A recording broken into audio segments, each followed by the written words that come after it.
নামঘৰ ৰ'দ কাচলিৰ পুৱা বহিল সমাজৰ সভা উঠিল ধ্বনি নাদ ব্ৰহ্মৰ গুৰু দেও নাম ভকতৰ সমাহেৰে তুলিলে ধ্বনি প্ৰতিধ্বনি পৰিচিত হ'ল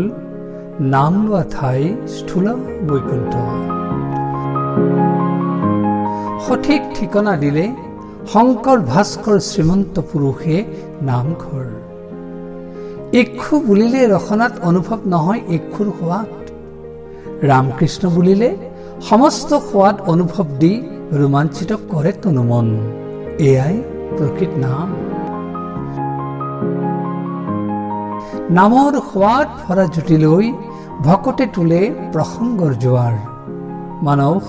নিবিড় বীৰ উপাংগ উৎসৱ জন্ম উপাধিবোৰ লোপ পেলাই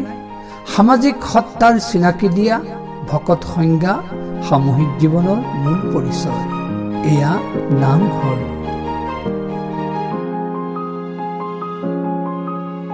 গোৱাপান জুৰিৰে দোষিক মানসিক দণ্ড দি ক্ষণিকতে জীয়াটো ভোগাই পুনৰ জীৱন শুদ্ধ কৰা এইখনেই সমাজৰ লোক আদালত নাম লগোৱা পাঠক নাট্য চৰিত্ৰৰ দায়িত্ব লৈ শিক্ষিত হোৱা এইখনেই সাক্ষৰ জ্ঞানৰ মূল আলয় সৰ্বস্তৰৰ লোকক শিক্ষিত কৰা এইখন একমাত্ৰ লোক মহাবিদ্যালয়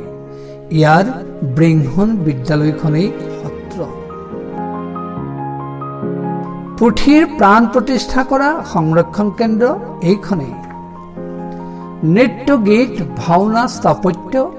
ভাস্কৰ্য চৰ্চাৰ কলাভূমি এইখনেই দাস্যভাৱৰ আখৰা কৰি সমন্বয়ৰ বৰ ভাওনা পতা এইখনেই নাটঘৰ অৰ্থনৈতিক বুনিয়াদ গঢ়ি শিল্প সত্তাৰ পৰিচয় দিয়া শিল্পৰ কাৰেংঘৰো এইখনেই নৈতিক বৌদ্ধিক সাংস্কৃতিক তত্ত্বৰ সমষ্টি নামঘৰ অসমীয়া জাতীয় সত্তাৰ হৃদয়ৰ উমাল লৈ ডাঙৰ হোৱা সকলেই অসমীয়া হৃদয়ক সহৃদয়তাৰে ভাল পোৱা সকলো অসমীয়া এয়া নামঘৰ একেলগে নাম লোৱা ঠাই নামঘৰ